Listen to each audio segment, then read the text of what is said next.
everyone. Dr. Trish here, physician, best-selling author, and the Health Catalyst speaker. Welcome to Discover Health podcast.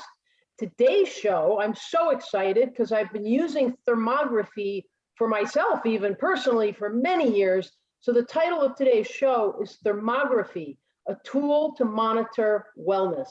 And I'm speaking with Janice Anderson, who has been doing thermography for many years. Hi, Janice. Hi, Dr. Trish. Welcome on the show, and so glad to have you. I'm so excited to talk about this topic, thermography. Well, thank you so much. It's my pleasure to be here and share my knowledge and experience with you and your audience. Awesome. Well, let me share your bio with everyone so they have a little glimpse into your background, but then we'll ask some more questions and get into this. So let me just read this, folks. Janice Anderson is a board-certified holistic registered nurse. She's licensed in Massachusetts and New Hampshire, and she has been in private practice for approximately 30 years, folks. Yeah, you heard that right, in her business called Inside Out. Her training includes certification in integrative healing arts, clinical thermography.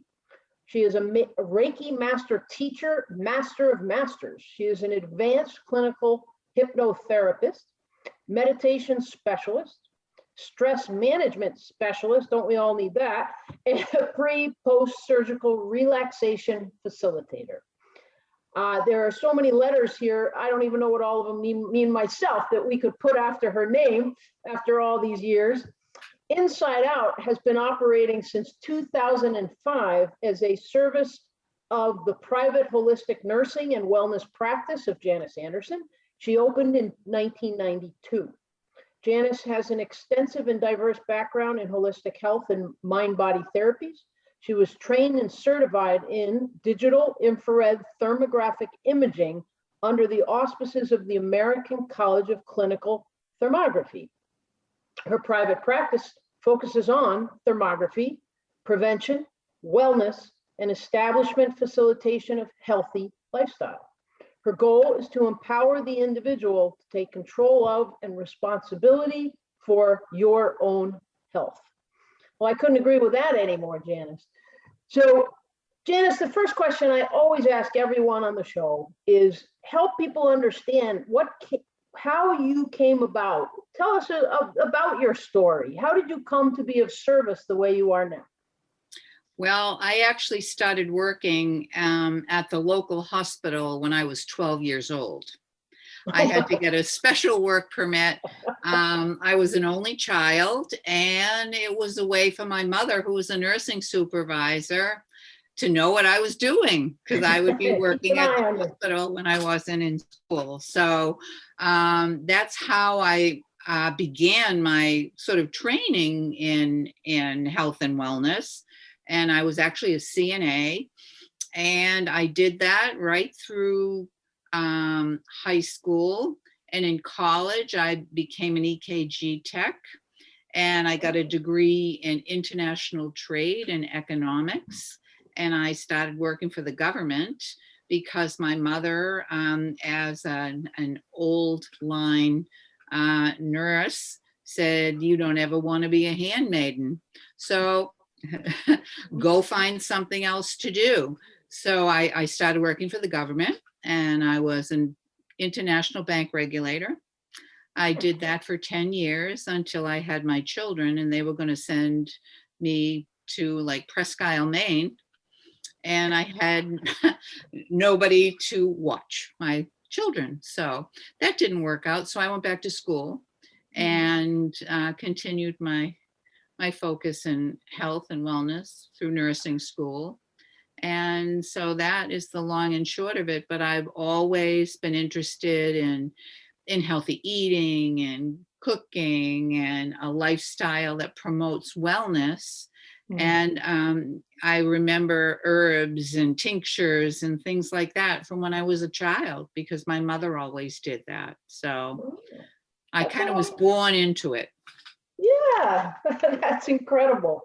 And some of the traditional nursing in the hospitals and things would not have integrated or brought in some of the herbs and the things like that. So did you start out in more traditional nursing and then work your way towards holistic, or did you always do holistic? Nope, I did med surge, and then I went into a rehabilitation hospital and I did oncology and cardiac rehab, orthopedic, and then I came across a class for integrative healing arts.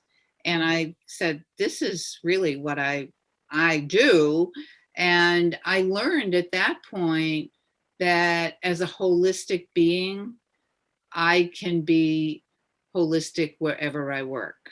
So I did that for a little while. And then in 1992, the philosophical divergence I just couldn't reconcile it anymore. And I left. So I started working with young families and teaching them how to feed their kids easy and healthfully, and doing relaxation and stress management, and then pre and post surgical work. And everything just kind of followed a trajectory towards finally getting through the certification process, which is I'm due back this month to recertify every 5 years. So it's wonderful. I've never regretted leaving the hospital. Yeah, I hear you. I've never regretted leaving institutionalized medicine myself. Absolutely. Yeah. So let's talk about thermography and a tool to monitor wellness. How did you get into the thermography piece, and what is thermography? Well, it was a personal decision. I at one point had found a lump that my mammogram didn't find, my doctor didn't find, and I found it like a week after this annual process.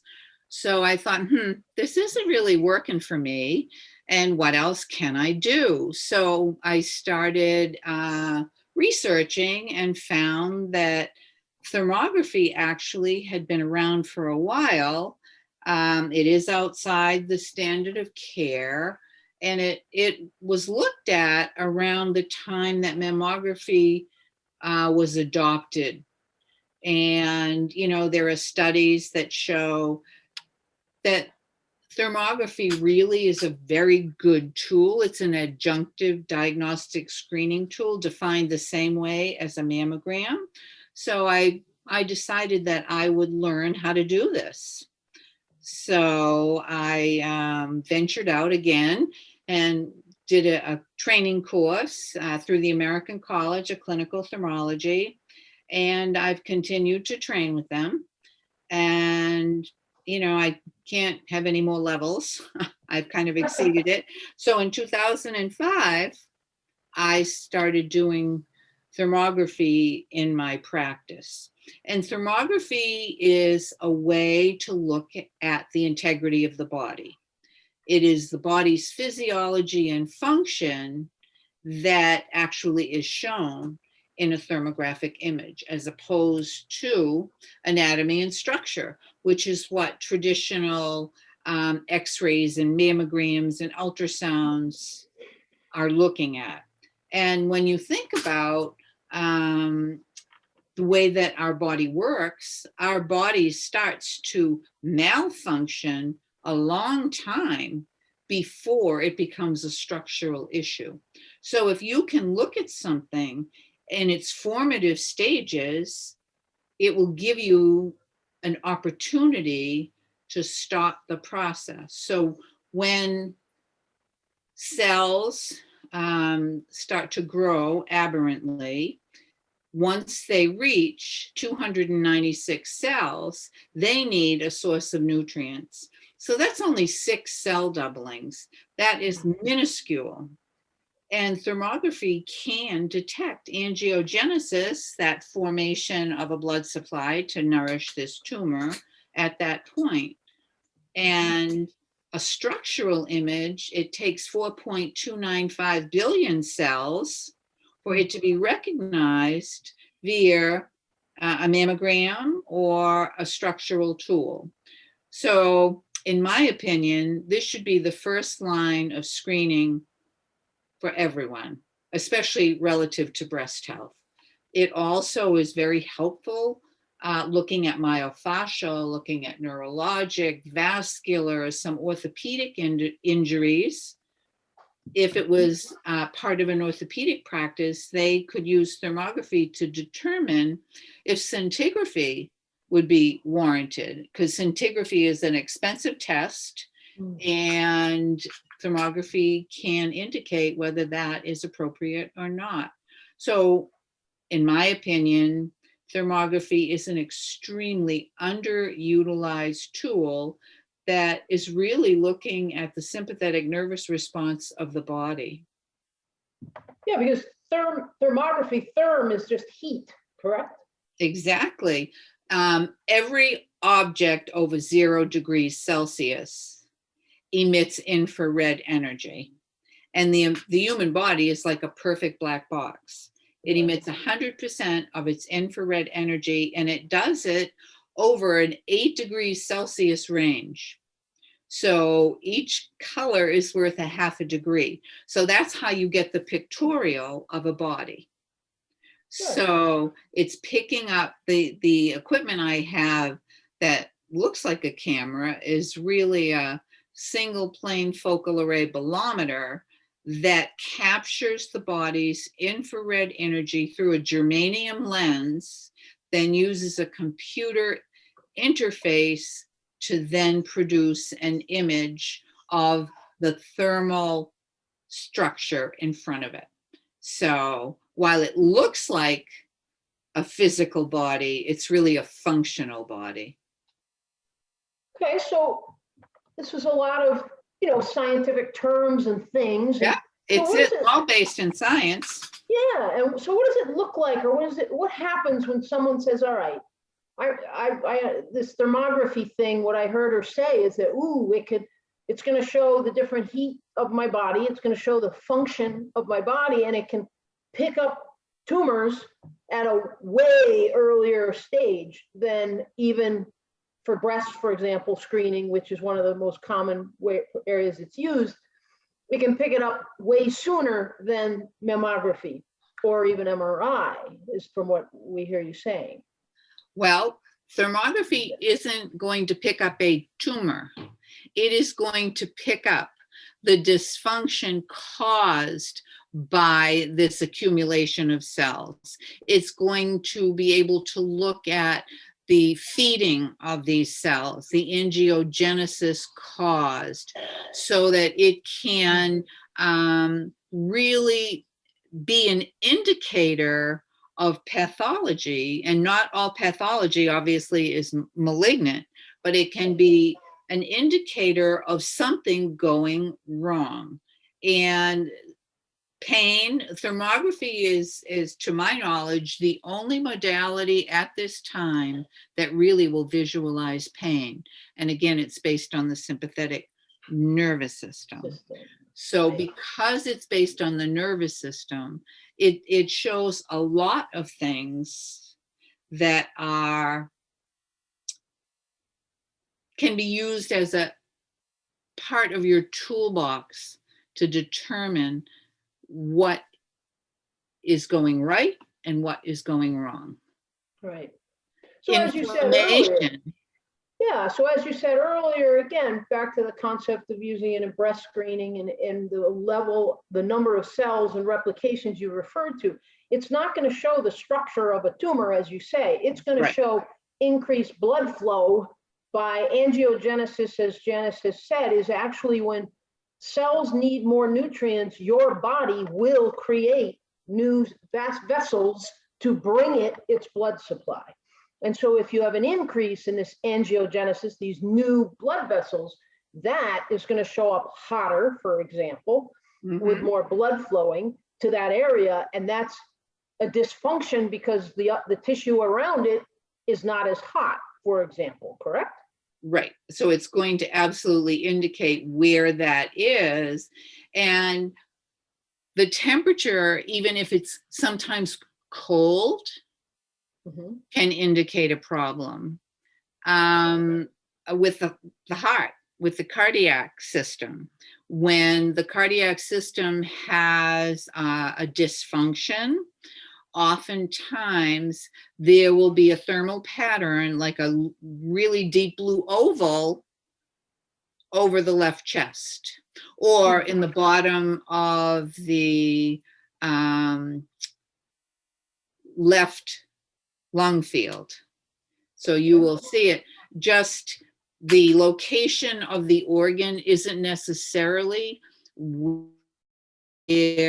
the thermal pattern shows, because it's based on dermatones in the body, which are nerves that go from the spinal column to the surface of the skin. Okay. Okay. So someone's listening and they're like, ooh, this sounds really interesting to me. What would they say, all right, I want to get this done. What does an appointment look like? What is getting this done involve? Obviously you go for your breast mammogram and it's like, oh my goodness, you put the breast on the thing and you get it all squeezed, or you got to go in this big tube for the MRI, and I have to prescribe anti-anxiety medicine to people because they're freaking out to go in the different CT scan or the MRI scan. What does this look like? What are they going to experience by doing thermography? Well, my job is to keep everyone calm, and the appointment is very simple. The hardest part is the paperwork. And going over the paperwork. The actual imaging, like a breast image, is about no more than 10 minutes, because when you come into the room, you will acclimate to the temperature, which is between 70 to 73 degrees. Our body is an amazing self-regulating mechanism, so it does not take a protracted period for the body to adjust to the ambient room temperature. So I don't use paper gowns. I use sarongs because I just think that's nicer. So they're like scarves. So you come in, we go over your paperwork, then I leave, and the person, either if it's a breast image, they would take off garments above the waist. If it's a full body image, they would take everything off except their thong or everything. And I would give them a much bigger sarong, obviously, for that. And I would be outside and I would just wait until the person indicates they're ready for me. I come in, my equipment is there. I am going to be looking into the computer screen and adjusting with my left or right hand where that bolometer, where the camera is going. And so that I'm really never looking at the patient, but I'm asking them questions along the way. Like if I see their ear canals are warm, often that indicates that they clench their teeth. So I ask them if they use a mouth guard. Or their neck is really very red. A lot of nervous tension, myofascial tension. I ask them how they relax their shoulders. Do they do exercises at their desk every day? Or I ask them, maybe they're a gardener. I ask them how they stop so they're not affected by repetitive stress. So we kind of go through all that, and it's all part of really having them feel comfortable and having them interactive and being part of this process that they've chosen to do. And Janice, you've already named off numerous things that there is no other imaging that is ever going to show. The myofascial strains, the tension within the tissues. You can do an X-ray, you can do an MRI, you can do a CAT scan, folks. None of that is going to image what Janice just alluded to. So it's just very different. And again, it's also, as much as it can show function or dysfunction that could be a pathology that needs, more emergent look at, an evaluation, it also can just show dysfunction of the physiology that is, again, related to your wellness, a tool to monitor wellness. So again, how long does this typically take? And then what happens in follow-up? How do they find out results and that sort of thing? Well, an initial image, especially if it's a breast image, is usually about 30 minutes full body is a little longer. And at your first image, I'm going to go over the paperwork and make sure that it's complete. The images are taken, I compile a report. That report is in my system, and I am part of the American College of Clinical Thermology, so that all of my work is overread by MDs who are trained in thermology. So it's like being a kidney specialist, only these docs are thermology specialists. So they're thermologists. They read the report. I get a little ding saying the report is ready.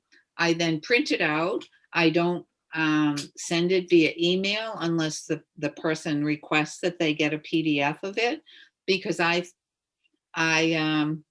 basically trust the post office more than the internet. Right. Sometimes it's a little slow, but that way they can actually see the images right in front of them. They have the report, something to hold on to, something they can share with their doctor if they choose. And if they have questions, they will call me, especially if it's a full body. I'm not going to go through every single region. And if something were different than what it looked like during our visit, I'm going to call them and let them know before I send the report. So I don't want anyone to be surprised by what they're getting in the mail. But it's a very simple process. It's painless. There's no contact. There's no radiation. There are no risks. The only time when it would be contraindicated to have a thermogram is immediately after having a baby, immediately after starting to nurse a baby, or right after surgery. And the basic premise is that it takes approximately 3 months for all of the processes to renormalize and heal. So that would be kind of the contraindication. You wouldn't do it at that time. You would do it 3 months later. So there's really no risks. Right. So it's not that that's dangerous. It's just that you can't interpret it properly. Exactly, because there's still too much tissue activity, too much metabolic activity to really identify if there is a problem. You aren't going to get a good read. Discover movement will enhance your mobility, build strength, improve balance, and enable you to move with confidence and ease. To register, please visit our Discover Health online shop at members.discoverhealthfmc.com. Okay. And you mentioned the American College of Thermology, I think is what you said, and they are physicians. Are they usually radiologists that have trained in thermography or thermology or not? There are some radiologists, there are some gynecologists, there is a dermatologist, there is an orthopedic oncologist, there actually is a forensic pathologist in Europe who oftentimes from the Netherlands, who will come in and interpret our images.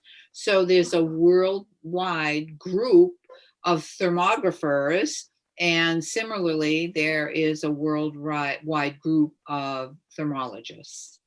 So, and it's kind of, most of them, it isn't a full-time position. It is kind of an adjunct to what they do. Right. They found it fascinating. They do it, right. They use it. And so then they get trained to be able to read them as medical providers. Very neat. So what would you say are the most common areas that thermography images, and what are the most common things that you would find with thermography, or that you've found clinically that it's useful for? Well, the thermography identified, and I think the fellow was about 38, and he had been a bodybuilder, and he just wanted to have a full body scan just to make sure that after all of the work that he had been doing, his back was okay. And what we discovered is that he actually was at high risk for diabetes because he displayed thermal patterns that indicated prediabetes. So Wow. that was something that I really was surprised about. A lot of the imaging that I do is routine breast screening and follow-up, but I've had patients who've used thermography to monitor the progress of treatment. If they've, had so many chemo treatments or after so many radiation treatments, then they would come back and see if the function of that area had improved, in fact. I've had a lot of success with sciatic, people that aren't really sure why their sciatica isn't improving. And because it's tends to be a nerve root irritation, it identifies where in the spine it is. And it isn't always where you think it is. A lot of vascular issues, osteomyelitis is something that is hard to see post-operatively, like post-hip replacement. If there is a kind of a smoldering underlying infection, oftentimes that hasn't been identified. It will show that. Raynaud's. Yeah, just so the audience knows, osteomyelitis, osteo is bone, myelitis would be this smoldering possible infection in bone. So yeah, it's very difficult for imaging to show that. So that's interesting. And a lot of GI, what do they call it? Let me see if I can drag that out of my brain. But it defines eliminative irregularities is a phrase that they use. And again, it's the warmth of the coolness of the colon and the particular ascending or descending and what would be expected. Oh, I see. So I mean, if someone is retaining stool and constipating? Yeah. Okay. Or, maybe there's food issues so that they have this constant irritation of their gut. So more inflammation. Yeah, absolutely. And some adnexal pathology, which would be like endometriosis, or that if they were having lower abdominal issues. So around the ovaries or the uterus. Around the ovaries, the uterus, a lot of that. Pulmonary, because it will, if you come in for that region, they will look at the lung fields, because again, there are specific patterns that are displayed. Thyroid is another one that oftentimes will show up as dysfunctional on a thermogram, and yet all the lab work is fine. So a lot of what thermography shows is considered subclinical, because to affirm it via lab work or exam or traditional testing, it's too soon for it to be shown structurally. So that's an FYI that over the next decade, if you don't look at what is going on, it's going to be a problem. Yeah, and that's the point, is that in the functional medicine world, we're trying to look at function. So the thermography is a way to not necessarily find, as we talked about originally, again, back to that tumor, you're not seeing the structure. You're not just looking at the bones. You're not just looking at the organ. You're looking at the physiology supplying these things. And if there is dysfunction there, then it's not necessarily giving you a definitive diagnosis, but it's giving you a heads up that things need to be looked at more, or you've got to get to the cause of why there's dysfunction and try and improve the root cause, which is what functional medicine's all about. So you don't 10 years from now or 5 years from now, or who knows what the crystal ball says, you don't develop that tumor and you don't develop that disease and that pathology. Right. So it's giving you the opportunity to change what is influencing that area that is dysfunctional. Yeah. It's starting to change. So you have to look and see. And a question that I frequently ask is, what isn't working? Yeah. Yeah. And most patients know what isn't working. Right. Right. Yeah, because we know ourselves better than we think. We And do. we have to be willing to look and try And to admit it. and admit the And things admit that it. are our strengths as well as our weaknesses. So that's Absolutely. awesome. Janice, thank you so much. This has been really informational. Now, first of all, what's your contact information? If people are looking to learn more and reach out to you, how would they do that? Well, my website is insideoutthermography.com. And my phone number is 978-270-2005.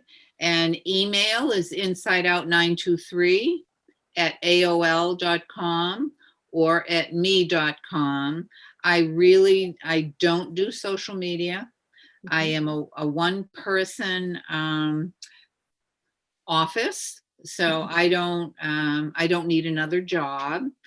And certainly I can be texted at that phone number. I can be emailed. I can be contacted through the website, and they can come see me in your office.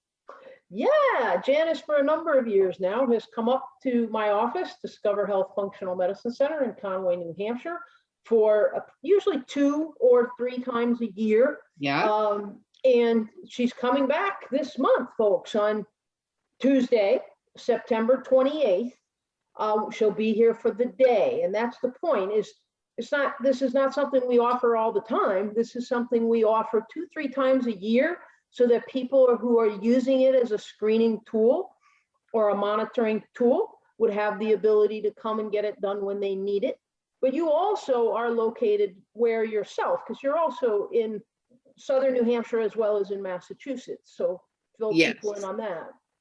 Absolutely. I have my primary office is in Byfield, Massachusetts, which is near Newburyport. And I have an office on Fridays in Dover, New Hampshire, at 835 Central Ave in the Compass Family Health office. Great. Yeah. So folks, look into this. I mean, I've been doing thermography myself for breast screening for, gosh, that's how we met originally. I came down to your office in Massachusetts and I asked you, would you be willing to come up to Conway? And you said, I love Conway. So you've been coming up. I do. So that's great. So Janice, the last question I always like to ask all my guests, and I think it's so fun to ask this question of people who've been in the medical profession for this long, is, well, if I asked you, what's your number one secret for living a healthy life? What would you share with folks? Finding joy every single day, whether it's looking up at the blue sky, noticing maybe some little flower in the spring peeping its head through the snow, or just finding something that keeps my heart open and reminds me how grateful I am.